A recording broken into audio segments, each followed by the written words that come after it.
les amis, aujourd'hui on va parler des croyances. On m'a demandé de faire cette vidéo pour aborder ce sujet des croyances qu'on a et des croyances limitantes, celles qui nous empêchent d'atteindre les objectifs qu'on aimerait pouvoir atteindre parce qu'on est persuadé qu'on n'est pas à la hauteur, qu'on est persuadé qu'on n'est pas fait pour ça, qu'on est ceci ou qu'on est cela. Alors aujourd'hui on va essayer de parler un petit peu de tout ça, du comment ça fonctionne. Au niveau neuroscientifique, il y a pas mal de choses là-dessus. On va essayer de voir qu'est-ce que c'est finalement que ces croyances, et puis ensemble, si on trouve des outils pour essayer, il y en a un principal qui est déjà assez grand, outil qui permettra de commencer à changer vos croyances, celles en tout cas qui vous limitent, qui vous empêchent d'aller plus loin, d'aller plus haut, et qui va vous permettre gentiment de pouvoir maîtriser vos croyances, et enfin commencer à croire ce que vous voulez croire, parce que c'est très important.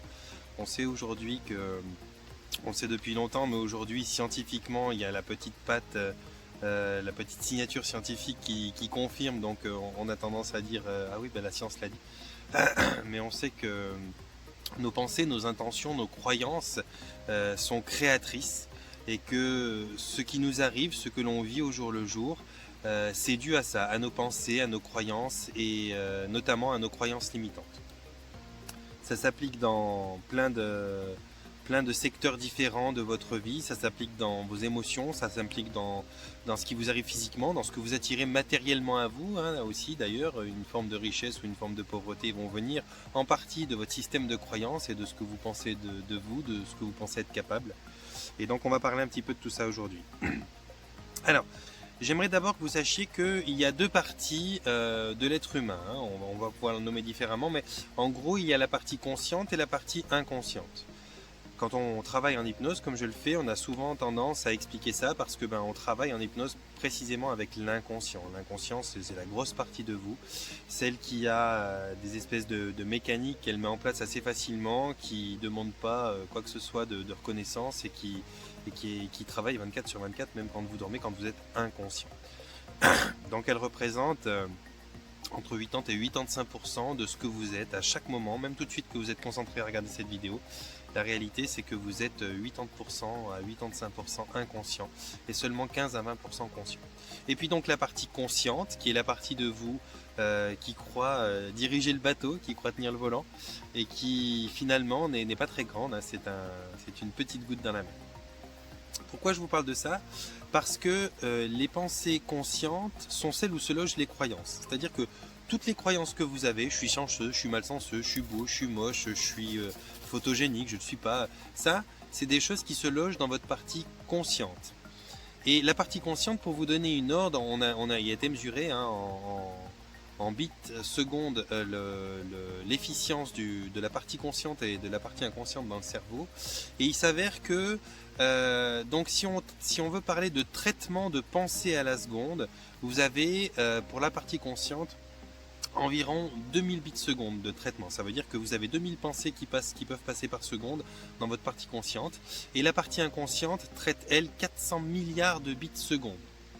Pour vous donner un ratio comme ça, donc ça veut dire que juste ce petit 2000 bits secondes contre le 400 milliards de bits secondes va définir ce que vous faites, de la façon dont vous le faites, enfin va pas définir ce que vous faites, mais va définir la façon dont vous faites les choses, l'approche que vous en avez, la croyance de ce que vous êtes au milieu de tout ça, et donc comment vous vous positionnez dans la vie. Est-ce que vous vous positionnez plus en winner, plus en perdant, plus en victime, plus en bourreau, plus en ceci, plus en cela? Ça va vraiment être dû à vos croyances. Alors, comment nous on se comporte? On se comporte, les êtres humains, en se créant des croyances, en les adoptant par l'éducation qu'on a, par les personnes qui nous rabâchent peut-être plusieurs fois des choses. Et à un moment ou l'autre, le cerveau, il fonctionne toujours de la même manière chez tout le monde, c'est qu'il a tendance à chercher absolument à vous rassurer, donc il va prendre en permanence les petits détails qu'il trouve dans la vie, pour essayer de confirmer que ce que vous croyez c'est juste. Donc si vous croyez que vous êtes malchanceux, il va chercher chaque petit détail dans votre vie, dans votre journée, pour vous dire ah oui t'es malchanceux parce que là t'as fait tomber tes clés en fermant la porte, parce que là t'as failli faire tomber ton téléphone en le prenant, parce que là quand t'as voulu prendre une place de parc à tel endroit, il n'y en avait pas, parce que ceci, parce que cela. Bref, en permanence, le cerveau, c'est son job, hein, il va chercher à vous confirmer ce que vous croyez.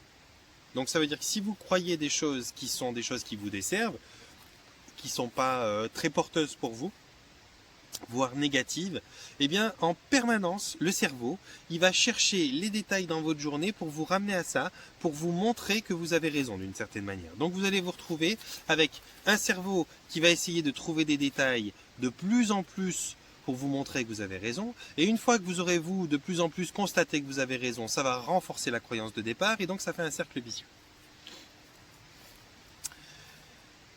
Pourquoi on évite de changer nos croyances en général d'une manière inconsciente? Parce que les croyances, c'est ce que l'on croit de nous. Et quand on s'imagine changer nos croyances, eh bien, on s'imagine changer d'identité. Donc, c'est dur pour quelqu'un de vouloir changer d'identité. Qu'il se croive chanceux, malchanceux, moche, beau ou n'importe quoi, une identité c'est précieux, et quand on se met à l'idée de pouvoir changer quelque chose dans notre identité, ça fait peur, et tout d'un coup on se dit non, on ne veut pas changer l'identité, quoi. Et l'identité elle repose sur quoi? L'identité elle repose sur vos valeurs. Et c'est très important de comprendre comment fonctionnent les valeurs et les croyances. Les valeurs, c'est pourquoi on fait les choses. Les croyances, c'est comment on fait les choses. Donc, tout ce que vous allez faire dans votre vie, vous le faites par rapport à vos valeurs. Des valeurs d'amitié, des valeurs de respect, des valeurs de courage, des valeurs de toutes sortes de valeurs que vous pourrez avoir, vont faire le pourquoi vous ferez des choses. Maintenant, va se mettre en place au milieu de tout ça vos croyances. Vos croyances vont déterminer le comment vous faites les choses. D'accord ? Donc, si vous avez des croyances qui vous tirent en bas et qui font en sorte que vous pensiez par exemple malchanceux, le pourquoi vous allez faire une chose est peut-être une initiative qui est bonne au départ, le comment vous allez le faire va peut-être faire en sorte que ce soit raté et que vous le fassiez d'une façon malchanceuse, et voire peut-être que vous n'aboutissiez pas au résultat que vous vouliez, voire pas du tout au résultat. Ces croyances-là, à force de tourner en boucle dans ce cercle vicieux, eh bien, elles deviennent des croyances limitantes. C'est-à-dire qu'une fois, on vous dit vous êtes maladroit parce que vous avez mal fermé le placard et puis un verre est tombé. Puis une deuxième fois, puis une troisième fois. Puis ça s'intègre à l'intérieur de votre esprit comme étant quelque chose qui vous définit. Donc c'est une croyance. Tout d'un coup, vous avez la croyance que vous êtes maladroit. Et à chaque fois que vous allez faire tomber quelque chose, vous allez répéter ah ouais mais c'est parce que je suis maladroit. Ah mais j'ai cassé l'assiette parce que c'est parce que je suis maladroit. J'ai cassé le verre, c'est parce que je suis maladroit. Et pour finir, à force de répéter ça, ça va devenir une partie de votre identité. Ça veut dire que indépendamment de la maladresse effective que vous puissiez avoir à la base, vous allez renforcer ce concept-là et vous allez renforcer cette partie d'identité en vous. Ça veut dire que si vous n'étiez pas maladroit à la base, mais juste sporadiquement, comme ça, vous avez fait tomber une chose, comme ça arrive à la plupart des gens, même les gens les plus adroits, eh bien, à force de répéter, vous allez devenir maladroit. Ça va créer votre identité parce que c'est votre croyance. Et quand on croit quelque chose fermement et très très fort, on est capable de l'atteindre. Donc si on croit fermement et très très fort à quelque chose qui ne nous sert pas du tout et qui est un aspect des plus inutiles pour notre vie, on va quand même l'atteindre. Pourquoi les gens qui croient qu'ils vont réussir en permanence réussissent en général? Pourquoi les gens qui croient qu'ils vont tomber malade en permanence finissent par tomber malades? On parle encore une fois de l'effet placebo, de toutes ces choses-là, qui sont des effets dus à notre mental, dus à notre intention. J'ai créé un groupe d'ailleurs sur Facebook que j'ai nommé l'intention base du changement, et là-dessus je publie différentes vidéos, on peut partager des vidéos. Et sur ce groupe-là, j'en ai partagé une qui est très intéressante, vous pouvez la chercher en notant simplement ce nom, par exemple sur YouTube. Vous pouvez noter l'expérience robot poussin. C'est un petit poussin qui a été expérimenté, c'est un robot qui a été expérimenté, un robot, alors je vous le décris rapidement. C'est un robot qu'on a créé qui fait des mouvements aléatoires, il peut aller dans n'importe quel sens. Mais il n'a rien de préprogrammé. Ça veut dire, si on le pose sur une table, il va partir. Si on lui met un stylo dessus, il va partir faire des tracés anarchiques qui vont dans tous les sens. Il n'y a rien d'organisé. On peut faire 50 fois l'opération, on n'aura jamais le même tracé. Ça part toujours dans des sens différents. Il n'y a vraiment rien qui se ressemble dans les tracés de ce robot. Puis un jour, on acclimate un petit poussin à croire que ce robot, c'est sa maman. Et puis, ce petit poussin, on le place dans l'angle d'une table d'1 mètre par 1 mètre, où on met une feuille, on pose le robot au milieu, et puis le petit poussin, croyant que le robot est sa maman, il ne fait que l'appeler, puis, il appelle le robot. Et on a constaté, en reprogrammant plusieurs fois l'expérience, que à chaque fois qu'il y avait un poussin qui appelait le robot comme étant sa maman, le robot avait plus de tracés qui allaient dans la direction du poussin pour voir qu'il avait pourtant un programme aléatoire. Et lorsqu'il n'y avait pas de poussin pour influencer donc la matière, le robot, eh bien le robot continuait à faire des tracés anarchiques qui n'avaient rien qui ressemblait ni au précédent ni au suivant. Et donc, à ce niveau-là, on s'est rendu compte que la pensée d'un simple poussin influençait la matière. Il y a eu aussi des études qui ont été faites par Masaru Emoto, qui a étudié l'eau et les mémoires de l'eau, et qui s'est aperçu que la plus grande influence qu'il pouvait y avoir sur l'eau, c'était la pensée humaine. Et quand on parle de l'eau, on parle de l'eau de la rivière, de l'eau du robinet, de l'eau de la bouteille, mais on parle aussi des 72% d'eau dont vous êtes composé, et des 99% d'eau dont est composé votre cerveau. Donc l'influence de la pensée sur la matière, l'influence de l'intention, et des croyances que vous avez par les pensées que vous traitez, va avoir un impact énorme sur votre vie. Énorme. Donc il est important de faire une chose à partir de maintenant, si vous voulez renverser la vapeur des choses qui vous ont limité, qui vous ont emmené là où vous en êtes si vous n'êtes pas confortable là où vous en êtes, c'est de commencer à faire les choix différemment. C'est-à-dire que vos croyances, elles sont ce qu'elles sont parce que vous n'avez tout simplement pas encore choisi de croire autre chose. J'ai été un moment face à quelqu'un qui se croyait maladroit. Jusqu'à moi, en observant cette personne longuement, je me suis aperçu que c'était une personne qui n'était pas concentrée, qui était toujours à l'action suivante de ce qu'elle faisait. Par exemple, elle allait commencer à marcher pendant qu'elle mettait les chaussures, quoi, hein. Elle allait commencer à fermer une porte alors qu'elle avait encore la main dedans pour récupérer le bol ou l'assiette. Et donc, à chaque fois, il y avait des accidents, des petites choses qui se passaient pas de la bonne manière. Puis, à force d'entendre et de se répéter à elle-même cette personne qu'elle était maladroite, elle mettait ça sur le compte de la maladresse. Ce qui fait que quoi qu'il en soit dans sa vie, elle aurait rien entrepris de spécialement où on aurait nécessité une certaine dextérité, parce que pour elle, elle avait la croyance très importante qu'elle était maladroite. Or, cette croyance-là, à force de l'entretenir et de la faire grandir et de la nourrir, comme on nourrit une petite plante dans son pot en l'arrosant, eh bien, a fait que finalement, elle se donnait même plus la peine d'essayer autrement. Et c'est souvent ça qui va vous mettre vous dans l'embarras, c'est que, à force de croire que vous êtes malchanceux, ou ceci ou cela, eh bien, vous n'allez même plus essayer certaines choses qui pourraient contredire parce que c'est une croyance profonde que vous avez. Ça crée votre identité par la croyance. Donc, pour pouvoir assumer vos valeurs, il va peut-être falloir commencer à changer vos croyances pour qu'elles soient prolifiques pour vous, pour qu'elles vous servent. Et ça passe par des choix. Faites le choix d'arrêter d'imposer à votre existence une croyance, parce que comprenez bien que ces 2000 petites pensées par seconde qui constituent vos croyances peuvent être très très vite submergées par les 400 milliards de pensées secondes que l'inconscient a pour vous servir, qui prédéfinissent vos valeurs. Et donc, je vous invite à faire des choix, à partir de maintenant, à faire des choix qui renversent ces croyances qui pour vous sont limitantes. Si vous avez des croyances que vous êtes merveilleux, souriant et que les gens vont venir à votre rencontre avec plaisir parce que c'est quelque chose de bien de venir vous rencontrer, évidemment, c'est pas cette croyance-là qu'on va demander d'inverser, de démonter. Mais si vous avez des croyances que vous n'êtes pas intéressant, que vous n'êtes pas capable, que vous êtes maladroit, que vous n'êtes pas photogénique, que vous n'êtes pas ceci, que vous n'êtes pas cela, pas digne, pas légitime dans ce que vous pensez, même quand vous apportez un savoir qui n'est peut-être pas quelque chose que vous avez étudié, mais qui fait partie juste de votre réflexion, de votre logique, et vous ne vous sentez pas légitime pour l'annoncer parce que vous n'avez pas les soi-disant études ou quoi que ce soit derrière pour confirmer que vous avez le droit de penser ça. Changez vos choix de croyances. Commencez à oser croire que non. Oui, vous avez peut-être été maladroit jusqu'à aujourd'hui parce que vous vous étiez imposé cette croyance-là, mais que c'était jusqu'à aujourd'hui. Ouvrez le champ des possibles. Commencez à avoir des croyances différentes. Et tiens, et si aujourd'hui je testais ce qui ne m'a jamais réussi, voir si pour aujourd'hui ça peut changer, si à partir d'aujourd'hui ça peut changer. Et là, vous vous apercevrez que petit à petit, avec un tout petit peu de discipline, si vous y croyez, si vous en avez envie pour vous, vos croyances vont commencer à changer. Et quand vos croyances vont commencer à changer, vous œuvrerez toujours pour les mêmes valeurs, donc pour le même pourquoi, sauf que le comment va être différent. Vous allez commencer à arrêter de vous traîner des bottes de plomb. Vous allez commencer à arrêter de vous mettre des mines de partout sur votre chemin.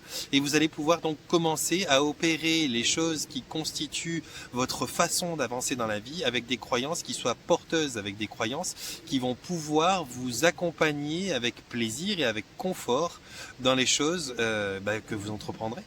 Donc à partir de là, vous pourrez vraiment voir un gros changement dans votre vie.